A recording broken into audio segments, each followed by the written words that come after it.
श्रीगुरुभ्यो नमः। हरिः ॐ।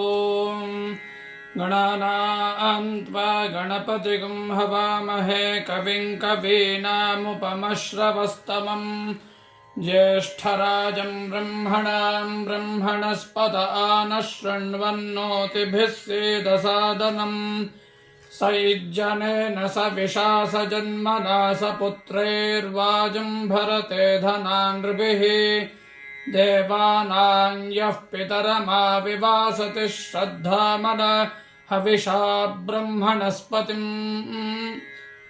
श्रीमहागणाधिपतये नमः। प्रणो देवी सरस्वती वाजेभिर्वाजिनीवती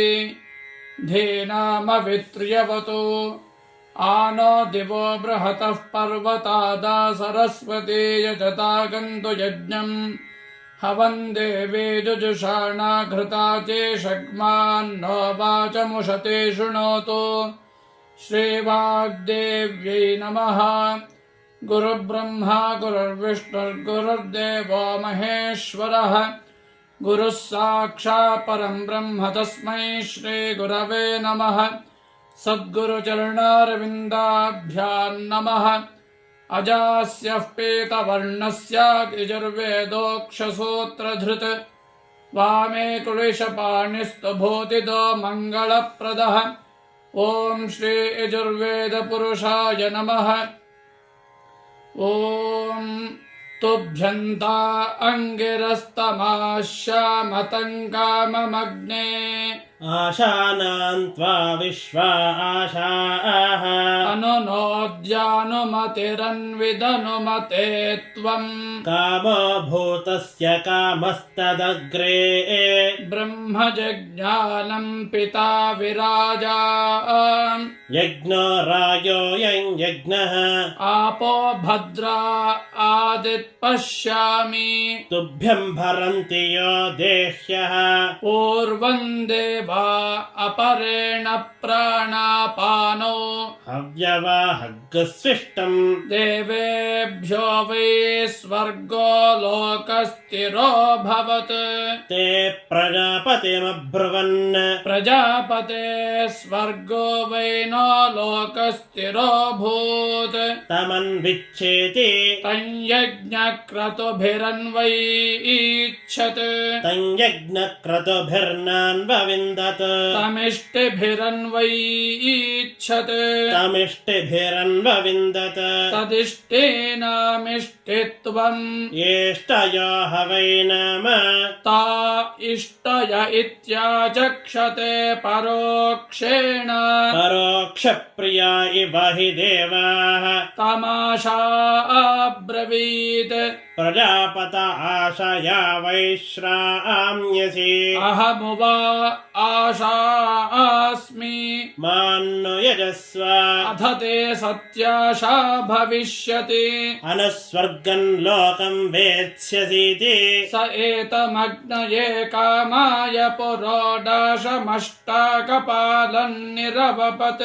आशायै चिरम् अनुमत्यै चरुम् ततो वै तस्य सत्याशा भवत् अनुस्वर्गं लोकमविन्दत् सत्याह वा अस्याशा भवति अनुस्वर्गं लोकं विन्दति य एतेन हविषा यजते य उचैन देवं वेद सोऽत्र जुहोति अग्नये कामाय स्वाहा शायी स्वाहा अनुमत्यै स्वाहा प्रजापतये स्वाहा स्वर्गाय लोकाय स्वाहाग्नये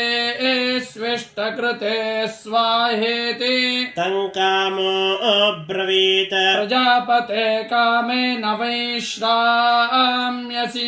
अहमु वै कामोऽस्मि मान्नु यजस्व अथ ते सत्यः कामो भविष्यति अनुस्वर्गम् लोकम् वेत्स्यसीति स एतमग्नये कामाय पुरोडाशमष्टाकपालम् निरवपत् कामाय चरुम् अनुमत्यै चरुम् ततो वेदस्य सत्यः कामो भवत् अनुस्वर्गम् लोकमविन्दत् सत्यो हवा अस्य कामो भवति अनुस्वर्गम् लोकम् विन्दति य एतेन हविषा यजते यवुतेन देवम् वेद सोऽत्र जुहोति अग्नये कामाय स्वाहा कामाय स्वाहा अनुमत्यै स्वाहा प्रजापतये स्वाहा स्वर्गाय लोकाय स्वाहाग्नये स्विष्टकृते स्वाहेति तं ब्रह्मा ब्रवीत् प्रजापते ब्रह्मणा वैश्राम्यसि अहमु वै ब्रह्मास्मि मान्नो यजस्व अथ ते ब्रह्मण्वान यज्ञो भविष्यति अनुस्वर्गम् लोकम् वेत्स्यसीति स एतमग्नये कामाय पुरोडाशमष्टकपालन्निरवपत् ब्रह्मणे चरुम् अनुमत्यै चरुम् ततो वै तस्य ब्रह्मण्वान् यज्ञो भवति अनुस्वर्गम् लोकमविन्दत् ब्रह्मण्वान् हवा अस्य यज्ञो भवति अनुस्वर्गम् लोकम् विन्दति य एतेन हविषा यजते य उचैन देवम् वेद सोऽत्र जुहोति अग्नये कामाय स्वाहाशायै ब्रह्मणे स्वाहा अनुमत्ये स्वाहा प्रजापतये स्वाहा स्वर्गाय लोकाय स्वाहाग्नये स्विष्टकृते स्वाहेति तं यज्ञो अब्रवीत् प्रजापते यज्ञेन वैश्राम्यसि अहमु वै यज्ञो अस्मि मानो यजस्व अथ ते सत्यो यज्ञो भविष्यति अनुस्वर्गम् लोकम् वेत्स्यसीति स एतमग्नये कामाय पुरोडाशमष्टाकपालम् निरवपत् यज्ञाय चरुम् अनुमत्यै चरुम् ततो वेतस्य सत्यो यज्ञो भवत् अनुस्वर्गम् लोकमविन्दत् सत्यो हवा अस्य यज्ञो भवति अनुस्वर्गम् लोकम् विन्दति य एतेन हविषा यजते यवुचैन देवम् वेद सोऽत्र जुहोति अग्नये कामाय स्वाहा यज्ञाय स्वाहा अनुमत्यै स्वाहा प्रजापतये स्वाहा स्वर्गाय लोकाय स्वाहाग्नये स्विष्टकृते स्वाहेति तमापो ब्रुवन् प्रजापतेप्सु वै सर्वे कामा आश्रिताः वयमुवा आपस्मः अस्मान्नु यजस्व अथ त्वयि सर्वे कामा आश्रयिष्यन्ते अनुस्वर्गम् लोकम् वेत्स्यसीति स एतमग्नये कामाय पुरोडाशमष्टकपालन्निरवपत् अद्भ्यश्चरुम् अनुमत्यै चरुम् ततो वै तस्मिन् सर्वे कामा आश्रयन्त अनुस्वर्गम् लोकमविन्दत् सर्वे हवा अस्मिन् कामा आश्रयन्ते अनुस्वर्गम् लोकम् विन्दति य एतेन हविषा यजते य उचैन देवम् वेद सोऽत्र जुहोति अग्नये कामाय स्वाहाभ्यः स्वाहा अनुमत्ये स्वाहा प्रजापतये स्वाहा स्वर्गाय लोकाय स्वाहाग्नये स्विष्टकृते स्वाहेति तमग्निर्बलिमानब्रवीत् प्रजापतेऽग्नये वै बलिमते सर्वाणि भूतानि बलिगुं हरन्ति अहमु वा अग्निर्बलिमानस्मि मानु यजस्व अथ ते सर्वाणि भूतानि सर्वाणि बलिगं हरिष्यन्ति अनुस्वर्गं लोकं वेत्स्यसीति स एतमग्नये कामाय पुरोडाशमष्टाकपालं निरवपत् अग्नये बलिमते चरुम् अनुमत्ये चरुम् ततो वेतस्मै सर्वाणि भूतानि बलिमहरन् अनुस्वर्गं लोकमविन्दत सर्वाणि हवा अस्मै भूतानि बलिगुं हरन्ति अनुस्वर्गं लोकं विन्दति य एतेन हविषा यजते यवोचेन देवं वेद सोऽत्र जुहोति अग्नये कामाय स्वाहाग्नये बलिमते स्वाहा अनुमत्यै स्वाहा प्रजापतये स्वाहा स्वर्गाय लोकाय स्वाहाग्नये स्विष्टकृते स्वाहेति तमनुवित्तिरब्रवीत् प्रजापते स्वर्गं वै लोकमनुविवित्ससि अहमुवा अनुवित्तिरस्मि मान्नु यजस्व अथ ते सत्यानुवित्तिर्भविष्यति अनुस्वर्गं लोकं वेत्स्यसीति स एतमग्नये कामाय पुरोडाशमष्टाकपालन्निरवपत् अनुवित्यै चरुम् अनुमत्यै चरुम् ततो वै तस्य सत्यानुवित्तिरभवत् अनुस्वर्गं लोकमविन्दत् सत्या हवा अस्यानुवित्तिर्भवति अनुस्वर्गं लोकं विन्दति य एतेन हविषा यजते यौचैन देवं वेद सोऽत्र जुहोति अग्नये कामाय स्वाहानुवित्यै स्वाहा अनुमत्यै स्वाहा प्रजापतये स्वाहा स्वर्गाय लोकाय स्वाहाग्नये स्विष्टकृते स्वाहेति तावा एताः सप्त स्वर्गस्य लोकस्य द्वारः दिवश्येन यो न वित्तयो नाम आशा प्रथमाकं रक्षति कामो द्वितीयाम् ब्रह्म तृतीयाम् यज्ञश्चतुर्थीम् आपः पञ्चमीम् अग्निर्बलिमान् षष्ठीम् अनुवित्तिः सप्तमीम् अनुहवै स्वर्गं लोकं विन्दति कामचारो अस्य स्वर्गे लोके भवति य एताभिरिष्टिभिर्यजते यवोचेन एवं वेद तास्वन्विष्टि पष्टो हि वरान् दद्यात्तगं सञ्च स्त्रियै च भारगुं समृद्ध्यै तपसा देवा देवतामग्र आयन् तपसर्षयस्वरन्वविन्दन् तपसा सपत्नान् प्रणुदामारातीः येनेदं विश्वं परिभूतं यदस्ति प्रथमजन् देवगं हविषा विधेम स्वयंभु ब्रह्म परमन्तपोयत् स एव पुत्रः स पिता स माता तपोह यक्षं प्रथमगुं सम्बभूव श्रद्धया देवो देवत्वमश्नुते श्रद्धा प्रतिष्ठा लोकस्य देवी सा न जुषाणोपयज्ञमगात् कामवत्सामृतं दुहाना श्रद्धा देवी प्रथमजा ऋतस्य विश्वस्य भर्त्री जगतः प्रतिष्ठा ताः श्रद्धां हविषा यजामहे सा नो लोकममृतं दधातु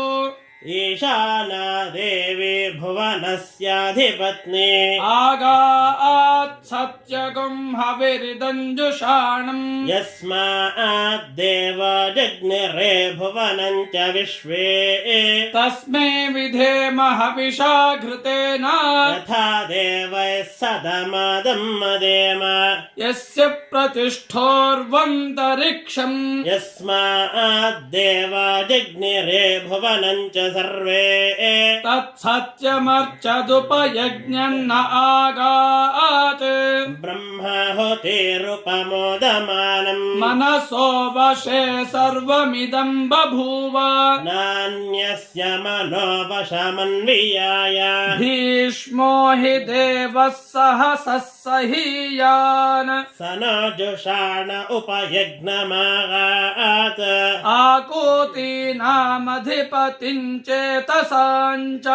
सङ्कल्पज्योतिं देवं विपश्चिम् मनोराजानमिह वर्धयन्तः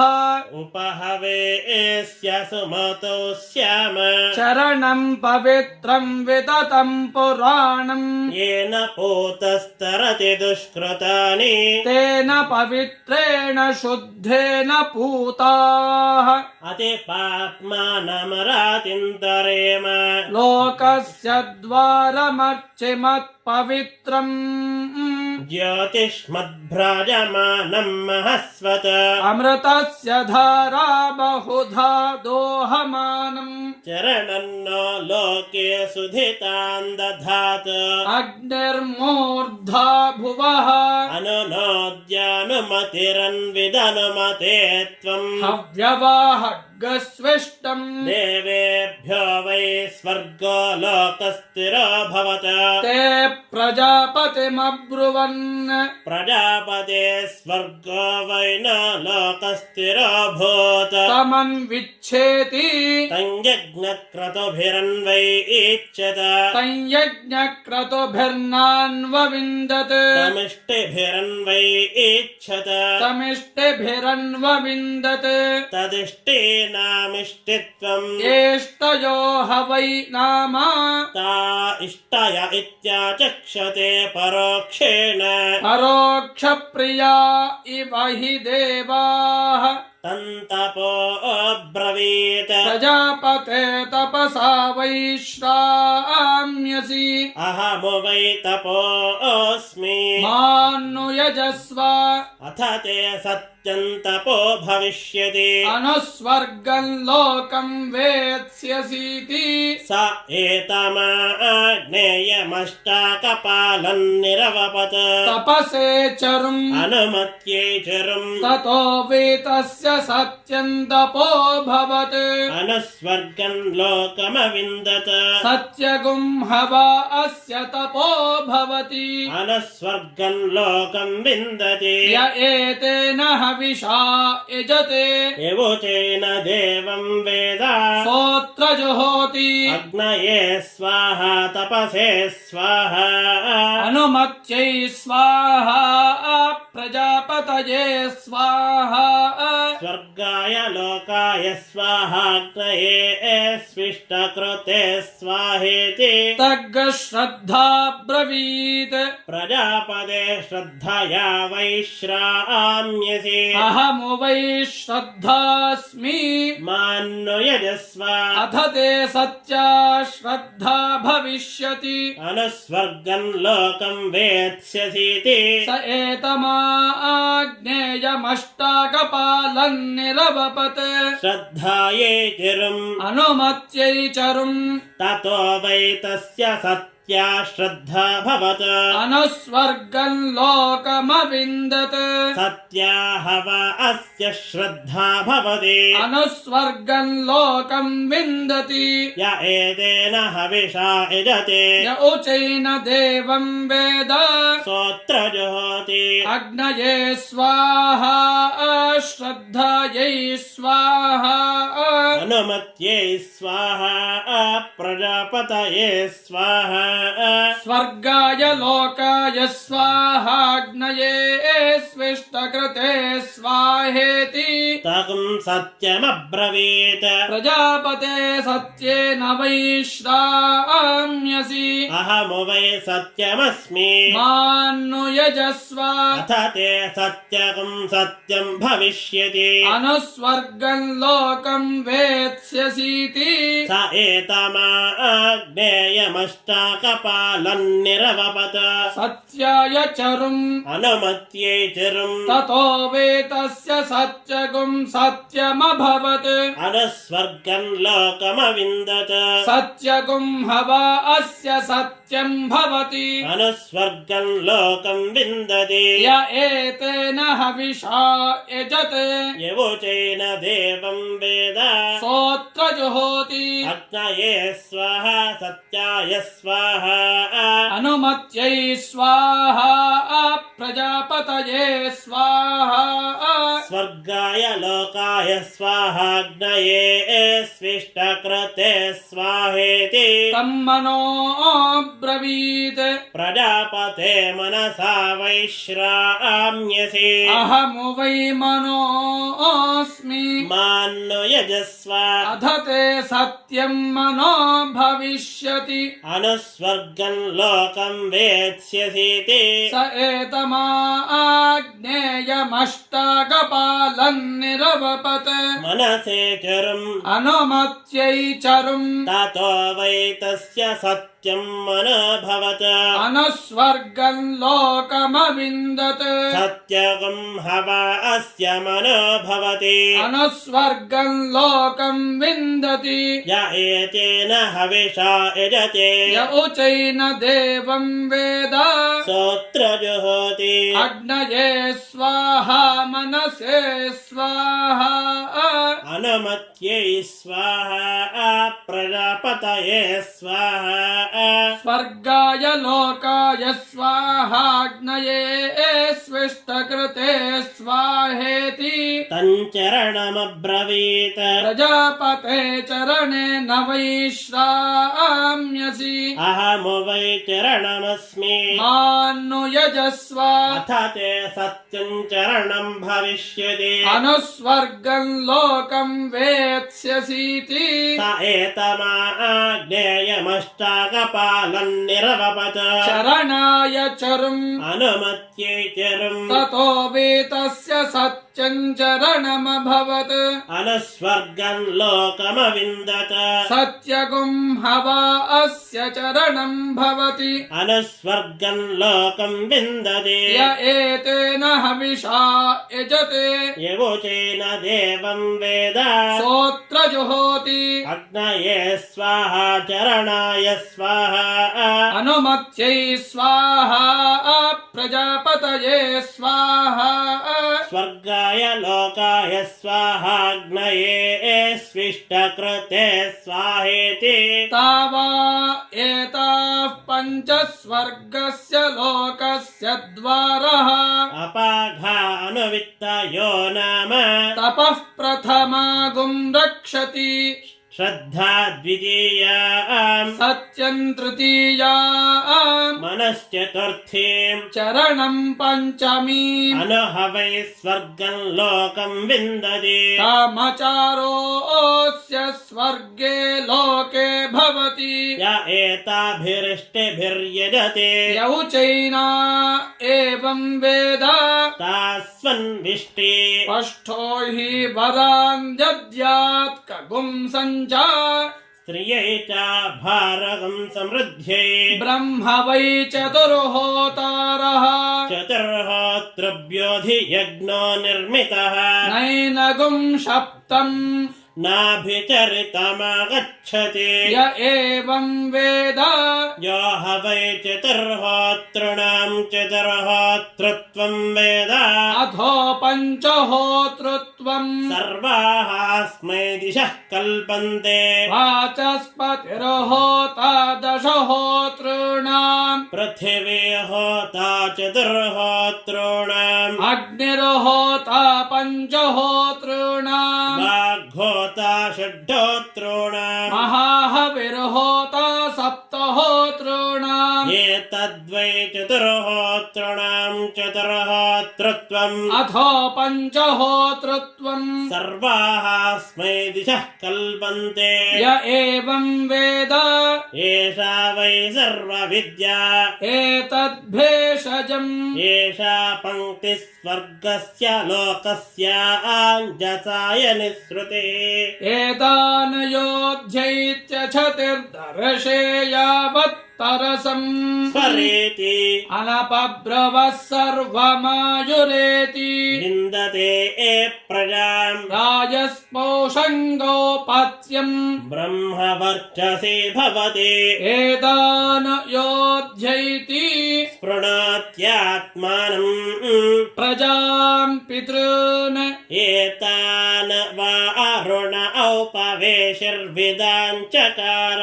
एतैरधिवादमपाजयत् अथो विश्वम् पाप्मानम् स्वर्ययो एतान् योध्येति अधिवादम् जयति अथो विश्वम् पाप्मानम् स्वरेति एतैरग्निम् चिन्वेत स्वर्गकामः एतैराजुष्कामः प्रजा पशुकामो वा पुरस्ताद्दशहोतारमुदम् च मुपदधाति यावत्पदम् हृदयम् यजसे पत्न्यश्च पत्न्यौ च दक्षिणतः प्राञ्चम् चतुर्होतारम् पञ्चादुदम् च पञ्चहोतारम् पश्चादुदञ्चम् पञ्चहोतारम् उत्तरतः प्राञ्चकम् षड्होतारम् उपरिष्टात् प्राञ्जगुम् सप्तहोतारम् हृदयम् यजोगुंषि पत्न्यश्च यथावकाशम् ग्रहान् यथावकाशम् प्रतिग्रहान् लोकम् पृणाश्च सर्वाः स्यैता देवताः प्रीता अभीष्टा भवन्ति सदेवमग्निम् चिनुते रथसंहितश्चेतव्यः वज्रो वै रथः वज्रेणैव पाप्मानम् भ्रातृव्यग्रस्तृणुते पक्षः संमितश्चेतव्यः एतावान् वै रथः यावत् पक्षः रथसंहितमेव चिनुते इममेव लोकम् पशुबन्धेनाभिजयति अथो अग्निष्टोमेन अन्तरिक्षमुख्येन स्वरति रात्रेण सर्वान् लोकान् हीनेन अथो सत्रेण वरो दक्षिण वरेणैव वरगस्पृणोति आत्मा हि वरः एकविंशतिर्दक्षिणा ददाति एकविगुंशो वा इतः स्वर्गो लोकः प्रस्वर्गम् लोकमाप्नोति असावादित्य एकविगुंशः अमुमेवादित्यमाप्नोति शतम् दधाति शतायुः पुरुषः शतेन्द्रियः आयुष्येवेन्द्रिये प्रतितिष्ठति सहस्रम् ददाति सहस्रसंमितः स्वर्गो लोकः स्वर्गस्य लोकस्याभिजित्यै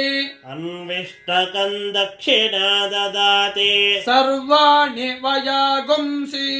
सर्वस्याप्त्यै सर्वस्यावरुध्यै यदि न विन्देत मन्थाने तावदो दद्यातो धनान् वा अश्नुते तं कामम् यस्मै कामायाग्निश्चीयते पष्टो हीन्त्वन्तर्वतीम् दद्यात् सा हि सर्वाणि वयागुंसि सर्वस्याप्त्यै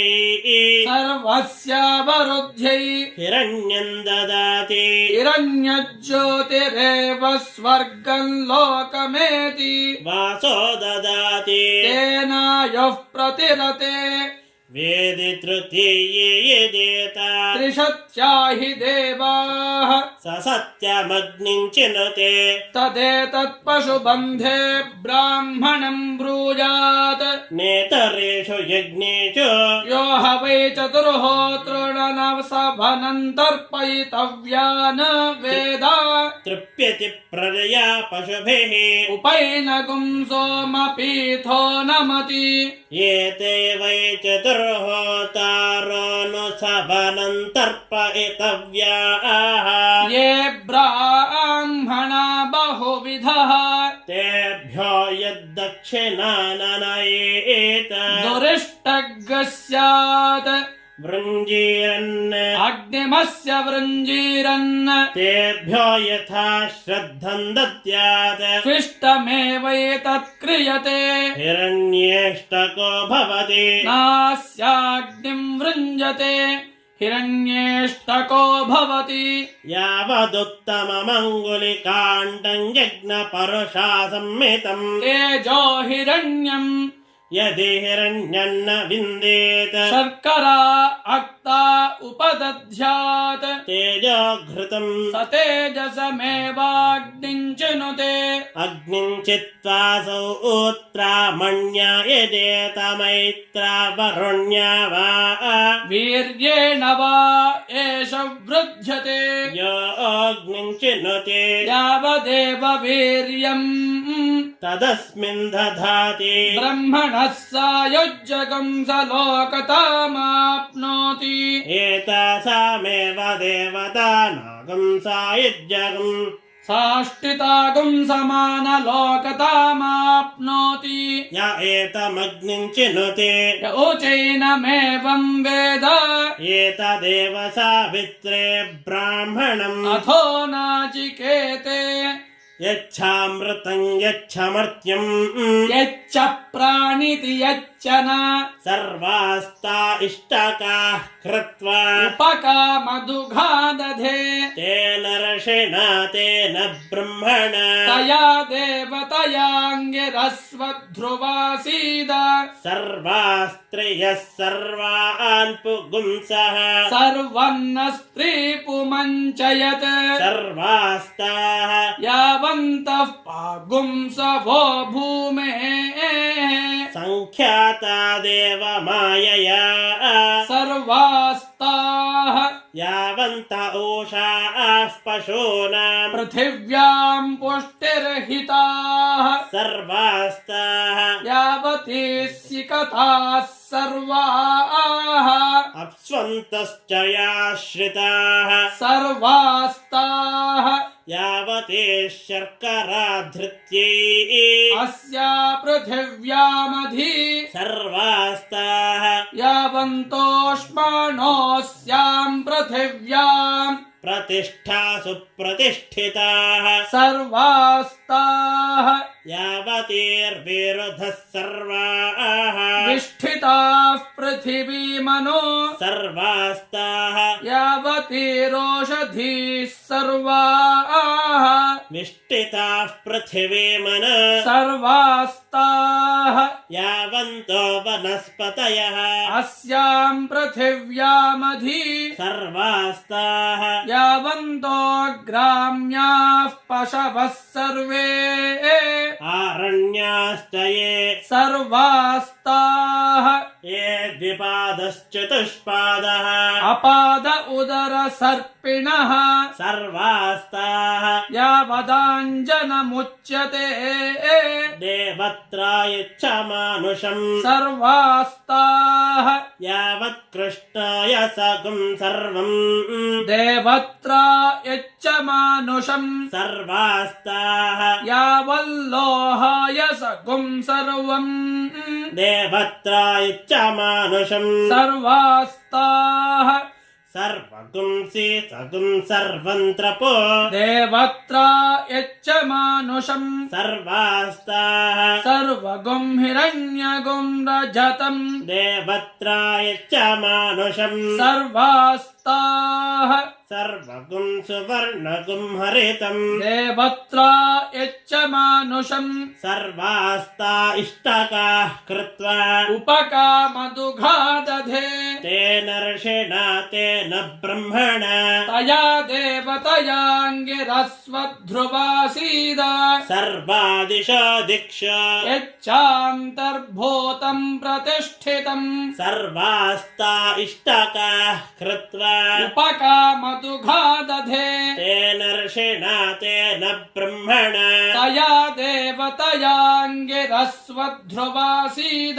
अन्तरिक्षं च केवलम् यच्चास्मिन्नन्तराहितम् सर्वास्ताः अन्तरिक्षश्च याः प्रजाः गन्धर्वाप्सरसश्च ये सर्वास्ताः सर्वानुदारान् सलिलान् अन्तरिक्षे प्रतिष्ठितान् सर्वास्ताः सर्वानुदारान् सलिलान् स्थावराः प्रोश्च ये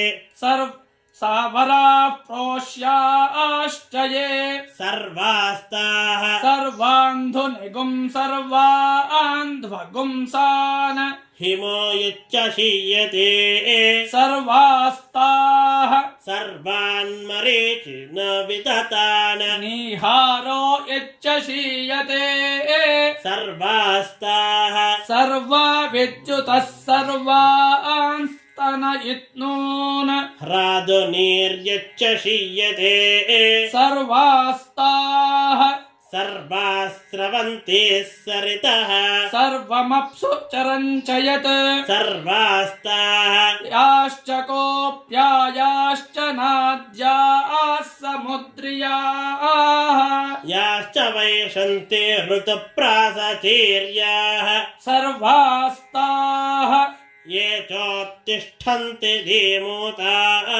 याश्च वर्षन्ति वृष्टयः सर्वास्ताः तपस्तेज आकाशम् यच्चाकाशे प्रतिष्ठितम् सर्वास्ताः वायुं वयागुंसि सर्वाणि अन्तरिक्षचरञ्छयत् सर्वास्ताः अग्निगुं सूर्यं चन्द्रम् मित्रं वरुणं भगम्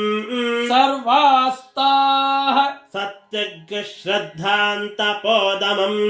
नामरूपं च भूतानां सर्वास्ता इष्टकाः कृत्वा उपकामदुघादधे तेन ऋषिणा तेन ब्रह्मणा तया देवतयाङ्गिरस्वध्रुवासीद सर्वान् दिवकुं सर्वान् देवान् दिवि यच्चान्तर्भूतं प्रतिष्ठितम् सर्वास्ता इष्टकाः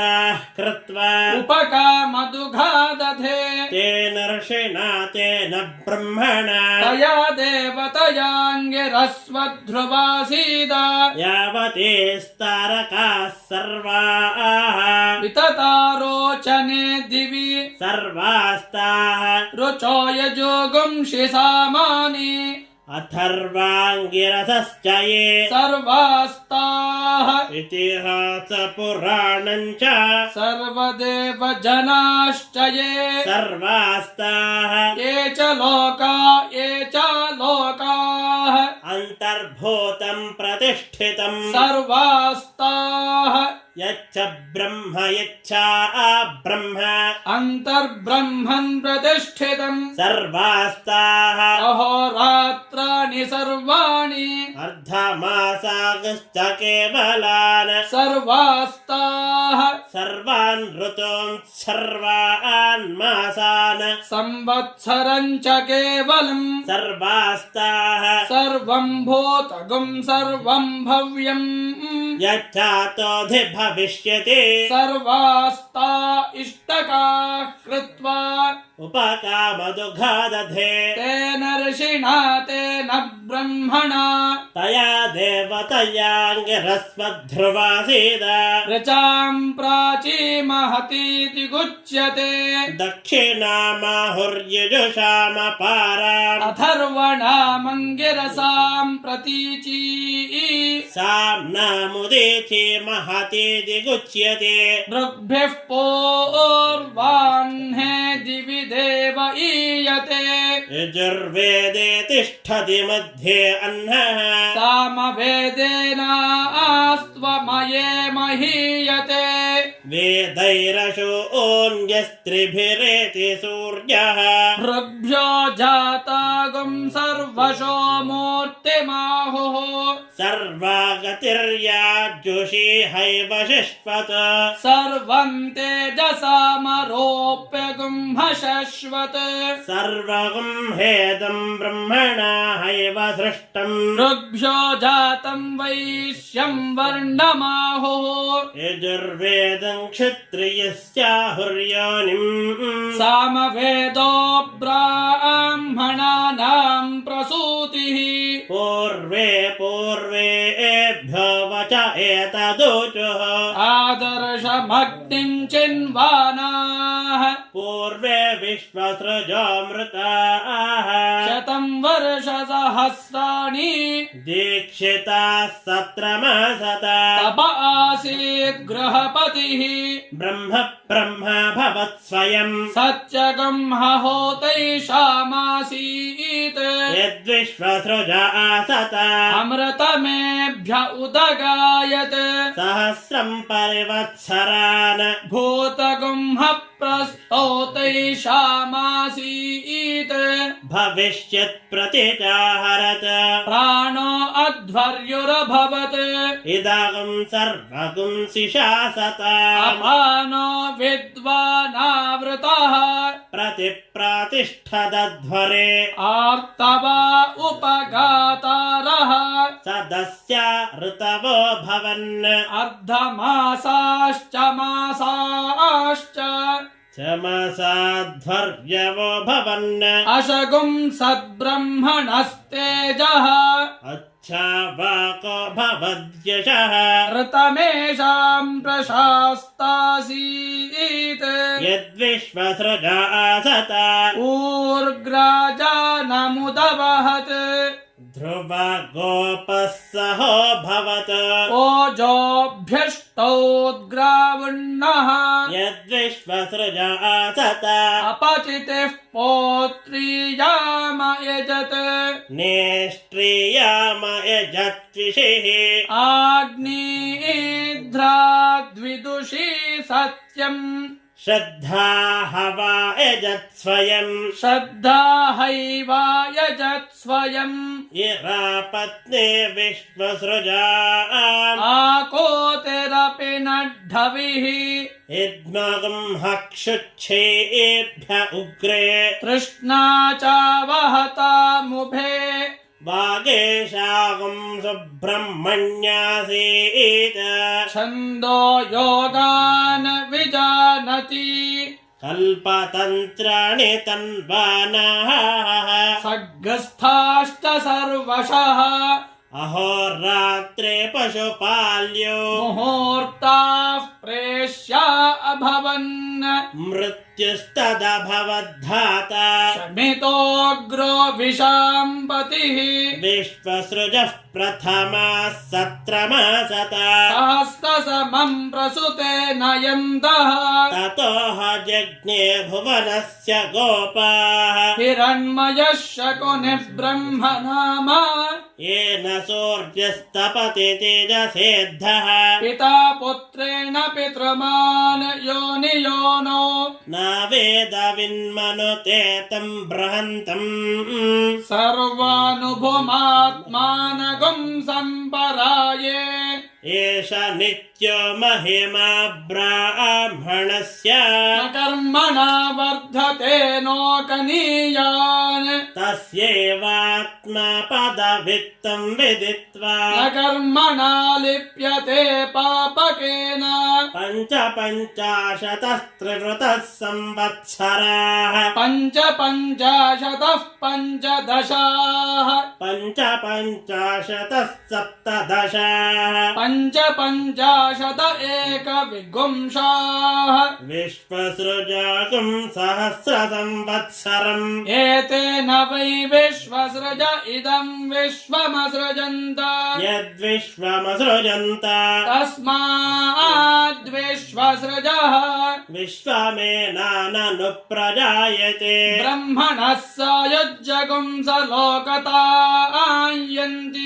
एतासामेव देवता न कर्तुं सायुज्यम् साष्टितागुं समानलोकतायन्ति या एतदुपयन्ति ये चैनत्प्राहुः येभ्यश्चैनत्प्राहुः ॐ तोभ्यमो हरेः ॐ